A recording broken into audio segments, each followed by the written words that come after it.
18,000 feet की ऊंचाई और -13 डिग्री की कड़कड़ाती ठंड और भयंकर गोलाबारी। वो हम पे गोलियां बरसा रहे थे और हमारे शूरवीर मौत बनकर उन पर टूट पड़े। शुरुआत में तो हमला करने वाले कितने हैं, कौन है, इस बात का भी अंदाजा नहीं था। हमारे वीर सपूत कैप्टन सौरभ कालिया और 5 सैनिक गश्त करने के लिए गए थे। गश्त करते हमारे सैनिकों को, जिनको ना आभास था न कोई भनक थी, ना वो किसी युद्ध के लिए तैयार थे, जाहिलों ने उन्हें बंदी बना लिया। 20 दिन उन्हें कैद में रखा, उन पे अनेकों अत्याचार किए, उनके शरीर पर जलती सिगरेट दागी गई, कानों में लोहे की गर्म सलाखें डाली गई, उनके निजी अंग तक काट दिए गए, उनके शव को बुरी तरह छत विछत कर दिया गया। पहचान मिटाने के लिए चेहरे और शरीर पर धारदार हथियारों से प्रहार किया गया। हालत ऐसी कर दी गई कि कोई उनकी पहचान भी ना कर सके।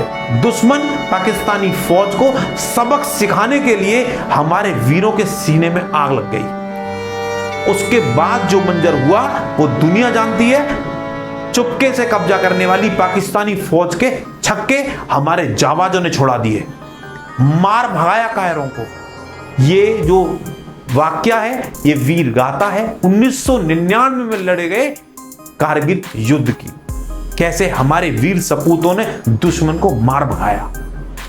कारगिल में पाकिस्तानी फौज घुस गई, हमारी चोटियां कब्जा ली और सेना को भनक तक नहीं लगी। आखिर हुआ ऐसा कैसे?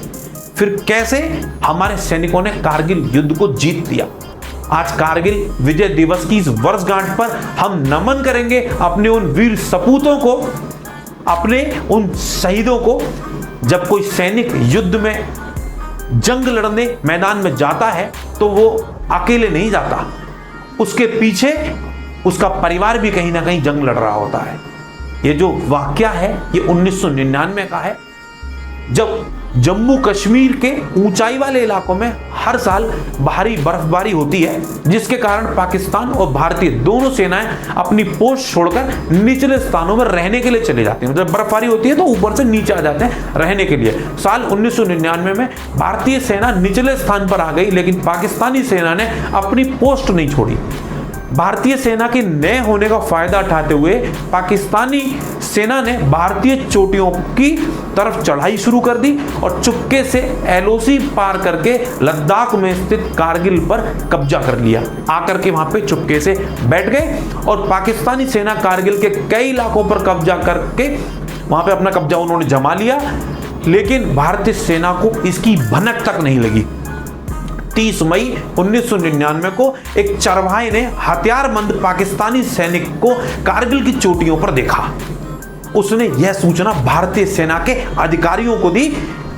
शुरुआत में तो भारतीय सेना ने इसे पाकिस्तानी सेना नहीं बल्कि सलवार कमीज में आए आतंकवादी घुसपैठ माना था। यह माना ही नहीं कि ये पाकिस्तानी सेना है, उन्होंने सिर्फ इसे घुसपैठ माना।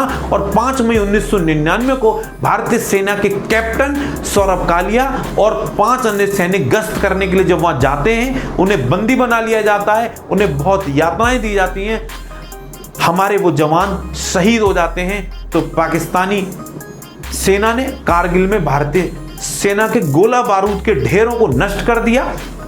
फिर भारतीय सेना ने ऑपरेशन विजय की शुरुआत की। तब सेना को समझ में आया कि ये आतंकवादी नहीं, क्योंकि आतंकवादी टिक के नहीं बैठेंगे, ये सेना है। कारगिल युद्ध के दौरान जनरल वेद प्रकाश मलिक भारतीय सेना के उस समय प्रमुख थे। 26 मई को भारतीय वायुसेना इंडियन एयरफोर्स ने ऑपरेशन सफेद सागर शुरू किया और पाकिस्तानी ठिकानों पर हवाई हमले करना शुरू कर दिया। 27 और 28 मई को भारतीय वायुसेना के 3 विमान MiG-21, MiG-27 और Mi-17 को पाकिस्तानी सेना ने मार गिराया। और 13 मई को भारत के तत्कालीन प्रधानमंत्री अटल बिहारी वाजपेयी ने पाकिस्तान के साथ युद्ध जैसे हालात की घोषणा कर दी। 1 जून 1999 को पाकिस्तान ने कश्मीर और लद्दाख में नेशनल हाईवे 1 को पर गोलाबारी करना शुरू कर दिया।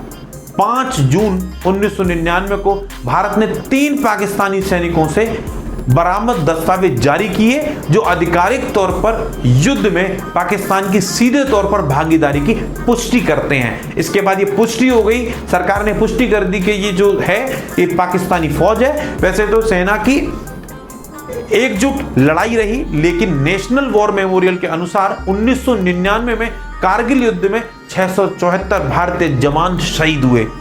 इन जवानों में 4 को परमवीर चक्र, 10 को महावीर चक्र और 70 को वीर चक्र से सम्मानित किया गया। इन वीरों में से एक थे कैप्टन मनोज कुमार पांडे। इनकी वीर गाथा आपको झकझोर कर रख देगी, आपका सीना चौड़ा हो जाएगा उनकी वीरता देखकर, उनका अदम्य साहस देखकर। एक बार फील्ड मार्शल सैम मानेकशॉ ने कहा था, अगर कोई आदमी कहता है कि वह मरने से नहीं डरता तो वह झूठ बोल रहा है या फिर वो गोरखा है। उनके इन शब्दों को कारगिल के युद्ध के दौरान शहीद कैप्टन मनोज पांडे ने सिद्ध करके दिखा दिया। 24 साल की छोटी सी आयु में अपने देश पर न्यौछावर होने वाले कैप्टन मनोज ने पहले ही कहा था, अगर मेरे खून को साबित करने से पहले मेरी मौत हो जाती है तो मैं वादा करता हूं कि मैं मौत को मार दूंगा। उन्होंने अपने इस कहे को करके दिखाया। वीर मनोज कुमार पांडे का जन्म 25 जून 1975 को उत्तर प्रदेश के सीतापुर जिले के रुदा गांव में हुआ। उनके पिता का नाम गोपीचंद पांडे और मां का नाम मोहिनी था। लखनऊ सैनिक स्कूल में शिक्षा पाने के बाद मनोज ने पुणे के पास खड़क वासला स्थित राष्ट्रीय रक्षा अकादमी में प्रशिक्षण लिया और 11 गोरखा राइफल्स रेजिमेंट की पहली वाहिनी के अधिकारी बने। पांडे की पहली तैनाती कश्मीर में हुई और सियाचिन में भी उन्होंने अपनी सेवाएं दी। जब कारगिल युद्ध छिड़ा तो वे सियाचिन से लौट रहे थे। शुरुआत में उन्हें कुकरथांग, जुबर टॉप जैसी चोटियों को दुश्मन के हाथों से वापस लेने का काम मिला, जिसे उन्होंने सफलतापूर्वक पूरा किया। इसके बाद उन्हें खालोबार की चोटी पर कब्जा करने की जिम्मेदारी दी गई। खालोबार की चोटी पर हमले के लिए गोरखा राइफल्स की 2 कंपनियों को चुना गया। कर्नल ललित राय जो इस मिशन का नेतृत्व कर रहे थे, वो भी इन टुकड़ियों के साथ थे, जिसमें मनोज पांडे भी शामिल थे। थोड़ा ऊपर चढ़ने पर चोटी पर बैठे पाकिस्तानी सैनिकों ने गोलाबारी करना शुरू कर दिया, जिसमें सभी भारतीय सैनिकों को इधर उधर होना पड़ा। सैनिक इधर उधर बिखर गए। उस समय करीब 60 से 70 मशीन गनें गोलियां बरसा रही थीं। गोलियों के साथ भारतीय सैनिकों पर गोले भी बरस रहे थे। ऊपर से ही घातक गोलाबारी के बीच कर्नल रॉय ने दुविधा में थे। ऐसे हालात में ऊपर यूं ही चढ़ते रहना जान खोने के ही बराबर है। ऐसे में कर्नल राय के पास सबसे नजदीक कैप्टन मनोज पांडे थे। उन्होंने मनोज से कहा कि तुम अपनी प्लाटून को ले जाओ और ऊपर जाकर 4 बंकर जो दिखाई दे रहे हैं उन पर जाकर धावा बोल दो, उन्हें खत्म कर दो। कैप्टन पांडे ने बिना देरी किए तुरंत ऊपर चढ़ने लगे। मनोज ने बर्फीली ठंडी रात में ऊपर चढ़कर रिपोर्ट दी कि वहां 4 नहीं 6 बंकर हैं। इनमें से 2 बंकर कुछ दूर थे, जिन्हें खत्म करने के लिए मनोज ने हवलदार दीवान को भेजा, जिन्होंने दोनों बंकर तो नष्ट कर दिए, लेकिन वे खुद को नहीं बचा सके और शहीद हो गए।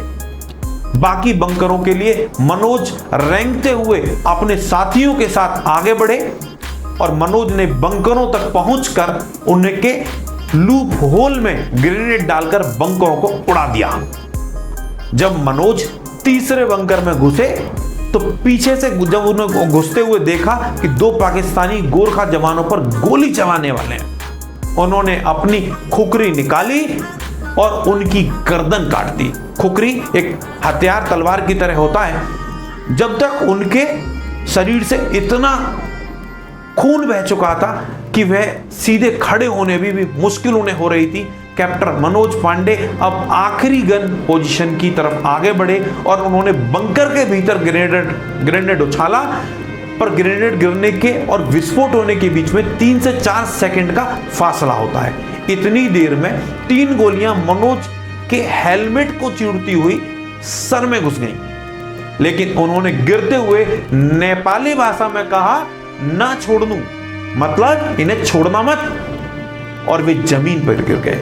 एक व्यक्ति के साहस को सोचिए, उन्होंने कहा ना छोड़नू, जमीन पर गिर गए। इसके बाद बंकर में बम फटा, उनका ग्रेनेड फट गया। बचकर भागने वाले पाक सैनिकों को हमारे सैनिकों ने दौड़ा दौड़ा कर मारा। कैप्टन पांडे शहीद होने के समय मात्र 24 साल 7 दिन के थे। कैप्टन पांडे के कारनामे ने युद्ध में भारत का पलड़ा भारी कर दिया, जिसके बाद भारतीय सेना दुश्मनों पर टूट पड़ी। कैप्टन पांडे को मरणोपरांत परमवीर चक्र से सम्मानित किया गया। ऐसी ही एक वीर गाथा है कारगिल के हीरो कैप्टन विक्रम बत्रा की। कारगिल की गाथा बिना कैप्टन विक्रम बत्रा के पूरी नहीं हो सकती। कारगिल युद्ध में जाने से पहले लेफ्टिनेंट विक्रम बत्रा ने कहा था, या तो मैं जीत कर भारतीय तिरंगा लहरा कर लौटूंगा या लिपटा हुआ तिरंगे में आऊंगा, पर इतना तय है कि आऊंगा जरूर। 1 जून 1999 को उनकी टुकड़ी को कारगिल युद्ध में भेजा गया। हम्प व राकी नाब स्थानों को जीतने के बाद विक्रम को कैप्टन बना दिया गया। इसके बाद श्रीनगर लेह मार्ग के ठीक ऊपर सबसे महत्वपूर्ण 5140 चोटी को पाक सेना से मुक्त कराने की जिम्मेदारी कैप्टन बत्रा को दी गई। कैप्टन बत्रा अपनी कंपनी के साथ घूमकर पूर्व दिशा की ओर से इस क्षेत्र की तरफ बढ़ रहे थे और बिना शत्रु को भनक करे उनके नजदीक जा पहुंचे। कैप्टन बत्रा अपने साथियों के साथ दुश्मन के ठिकानों पर सीधे आक्रमण जाकर उन्होंने कर दिया। सबसे आगे रहकर दस्ते का नेतृत्व करते हुए उन्होंने बड़ी निडरता से शत्रु पर धावा बोला और आमने सामने की लड़ाई में 4 दुश्मनों को मार डाला। कैप्टन बत्रा बेहद दुर्गम क्षेत्र होने के बावजूद अपने साथियों के साथ 20 जून 1999 को सुबह 3:30 पर इस चोटी को कब्जा करने में सफल रहे। कैप्टन विक्रम बत्रा ने जब चोटी से रेडियो के जरिए अपना विजय उद्घोष ये दिल मांगे मोर कहा तो सेना ही नहीं बल्कि पूरे देश में उनका नाम छा गया। उनके किस्से पूरे देश में चर्चा होने लगी उनके किस्सों की। इसी दौरान विक्रम के कोड नाम शेर शाह के साथ ही उन्हें कारगिल का शेर भी कहा जाने लगा। इसके बाद भारतीय सेना ने 7 जुलाई 1999 को 4875 की चोटी को कब्जे में लेने के लिए अभियान शुरू किया। इसके लिए भी कैप्टन विक्रम और उनकी टुकड़ी को जिम्मेदारी सौंपी गई। यह एक ऐसी मुश्किल जगह थी जहां दोनों ओर खड़ी ढलान थी और उसी एकमात्र रास्ते पर दुश्मनों ने नाकाबंदी कर रखी थी। इस अभियान को पूरा करने के लिए विक्रम बत्रा एक संकीर्ण पठार के पास से दुश्मनी ठिकानों पर आक्रमण करने के लिए का उन्होंने निर्णय लिया। युद्ध के दौरान आमने सामने की भीषण लड़ाई में कैप्टन विक्रम बत्रा ने 5 दुश्मन सैनिकों को पॉइंट ब्लैंक रेंज में मार गिराया। इस दौरान दुश्मन स्नाइपर के निशाने पर वो आ गए और गंभीर रूप से जख्मी हो गए। इसके बाद वो रेंगते हुए दुश्मनों पर ग्रेनेड फेंककर उन्हें मौत के घाट उन्होंने उतार दिया। इस युद्ध में उन्होंने सबसे आगे रहकर एक असंभव कार्य को उन्होंने पूरा कर दिया। उन्होंने अपनी जान की परवाह नहीं की और इस अभियान को दुश्मनों की भारी गोलाबारी में भी पूरा किया।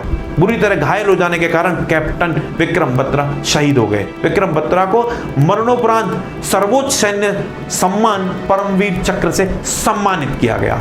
ऐसे ही एक योद्धा हैं सूबेदार योगेंद्र सिंह, जो कि देश के सबसे युवा मात्र 21 वर्ष की आयु में परमवीर चक्र से सम्मानित हैं। सूबेदार योगेंद्र सिंह को 4 जुलाई 1999 को टाइगर हिल जैसे रणनीतिक दृष्टि से अहम इलाके को दुश्मन से वापस लेने की जिम्मेदारी दी गई, जिसके तहत उन्हें 3 बंकरों पर कब्जा करना था। बंकर ऊंचाई पर थे और पहाड़ी पर चढ़कर सीधे हमला करने का मतलब था कि दुश्मन के निशाने के जद में साफ तौर पर आ जाना। इस जोखिम के बाद भी योगेंद्र पीछे नहीं हटे और 1000 फीट की ऊंचाई के लिए अपने साथियों के साथ ऊपर चढ़ने लगे। जब वो ऊपर चढ़ रहे थे, जैसा कि पूरी उम्मीद थी, दुश्मन ने उन पर और उनके साथियों पर गोलियां बरसाना शुरू कर दिया और इस दौरान उनके टीम कमांडर और 2 साथी शहीद हो गए। योगेंद्र को 15 गोलियां लगी, लेकिन जब तक वो संभव रहा उससे जूझते रहे। योगेंद्र के इस साहस को देखते हुए उनकी घातक प्लाटून के दूसरे साथी आगे बढ़े और अंततः टाइगर हिल के शीर्ष पर तिरंगा फहरा दिया। योगेंद्र को उनके अदम्य साहस के लिए परमवीर चक्र प्रदान किया गया। वे उन गिने चुने वीरों में से एक हैं जिन्हें जीवित रहते यह सर्वोच्च सम्मान मिला। उसके अलावा सबसे खास बात तो यह है कि वे अब देश के सबसे युवा परमवीर चक्र से सम्मानित वीर हैं। उन्हें केवल 21 वर्ष की आयु में यह सम्मान हासिल हुआ। योगेंद्र को भी 15 गोलियां लगी। गोलियां लगने के दौरान उन्हें यह लग रहा था कि बचना बहुत मुश्किल है, लेकिन एक गोली उनके सीने पर लगी। जो गोली सीने पे लगी थी, उस समय जेब में सिक्का एक रखा हुआ था, जिसकी वजह से वो गोली नहीं लगी और उनकी जान बच गई। कारगिल युद्ध से 3 महीने पहले ही भारत और पाकिस्तान के बीच ऐतिहासिक लाहौर घोषणा पत्र पर दस्तखत किए गए थे। पाकिस्तान के तत्कालीन प्रधानमंत्री नवाज शरीफ और वाजपेयी जी ने 21 फरवरी 1999 को लाहौर घोषणा पत्र पर दस्तखत किए थे और इसके लिए वाजपेयी जी बस से बैठकर लाहौर गए थे। कारगिल युद्ध शुरू होने पर सेना भी बहुत हैरान थी, क्योंकि हमारे पास उस वक्त ऐसी कोई खुफिया रिपोर्ट नहीं थी। यहां तक कि एजेंसियों ने पाकिस्तान की ओर से किसी भी तरीके के युद्ध किए जाने की संभावना को भी नकार दिया था। एजेंसियों को ऐसा लग ही नहीं रहा था कि इस समय पाकिस्तान से युद्ध हो सकता है। 9 जून 1999 को भारतीय सेना ने बटालिक सेक्टर के में 2 महत्वपूर्ण ठिकानों पर कब्जा कर लिया। 10 जून 2023 को पाकिस्तान ने जाट रेजिमेंट से भारतीय सैनिकों के 6 छत विचत शव लौटाए। 11 जून 1999 को भारत ने घुसपैठ में पाकिस्तानी सेना के शामिल होने का एक और सबूत जारी किया, जो पाकिस्तानी जनरल परवेज मुशर्रफ और CGS लेफ्टिनेंट जनरल अजीज खान के बीच इंटरसेप्ट की गई बातचीत थी। कारगिल की लड़ाई शुरू में भारत के लिए काफी मुश्किल साबित हो रही थी, लेकिन बोफोर्स और एयरफोर्स ने की एंट्री से पूरी तस्वीर ही बदल दी। बोफोर्स तोपों के हमले तो इतने भयानक और सटीक थे कि उन्होंने पाकिस्तानी चौकियों को पूरी तरह तबाह कर दिया। 13 जून 1999 को भारतीय प्रधानमंत्री अटल बिहारी वाजपेयी ने कारगिल का दौरा किया और सैनिकों को संबोधित किया। भारतीय सेना ने टोलोलिंग हाइट्स पर दोबारा कब्जा कर लिया। पाकिस्तानी सेना ने जवाबी कार्रवाई शुरू की, लेकिन भारतीय सेना ने उन्हें खदेड़ दिया। 15 जून 1999 को तत्कालीन अमेरिकी राष्ट्रपति बिल क्लिंटन ने पाकिस्तान के तत्कालीन प्रधानमंत्री नवाज शरीफ को कारगिल से संबंधित सभी पाकिस्तानी सैनिकों और अनियमित बलों को तत्काल वापस बुलाने के लिए मजबूर किया। 29 जून 1999 को पाकिस्तान की संघीय सरकार के दबाव में पाकिस्तान की सेनाएं भारत प्रशासित कश्मीर से पीछे हट गईं। 4 जुलाई को भारतीय सेना ने टाइगर हिल पर कब्जा कर लिया। पाकिस्तानी सैनिक बटालिक सेक्टर से हट गए। 5 जुलाई 1999 को राष्ट्रपति बिल क्लिंटन से मुलाकात के बाद पाकिस्तानी PM नवाज शरीफ ने आधिकारिक तौर पर कारगिल से पाकिस्तानी सेना की वापसी की घोषणा कर दी। भारतीय सेना ने तेजी से द्रास पर कब्जा कर लिया। 12 जुलाई 1999 को पाकिस्तानी सैनिकों ने कारगिल से अपनी वापसी पूरी कर ली। नवाज शरीफ ने भारत से बातचीत का प्रस्ताव रखा। 14 जुलाई 1999 को वाजपेयी जी ने ऑपरेशन विजय को सफल घोषित कर दिया और पाकिस्तान के साथ बातचीत की शर्तें तय की। 26 जुलाई 1999 को कारगिल युद्ध आधिकारिक तौर से समाप्त घोषित कर दिया गया। तब से हर साल 26 जुलाई को कारगिल विजय दिवस के रूप में मनाया जाता है। भारतीय सेनाएं विजयी हुई। कहा जाता है कि द्वितीय विश्व युद्ध के बाद ये ऐसा युद्ध था जिसमें इतनी बड़ी संख्या में बमबारी की गई। हर कदम बिखरा के अपना खून और अपनी बोटियां, तब जाके शहीदों ने बचाई कारगिल की ये चोटियां। जय हिंद, जय भारत, मां भारती वीर सपूतों को कोटि कोटि नमन।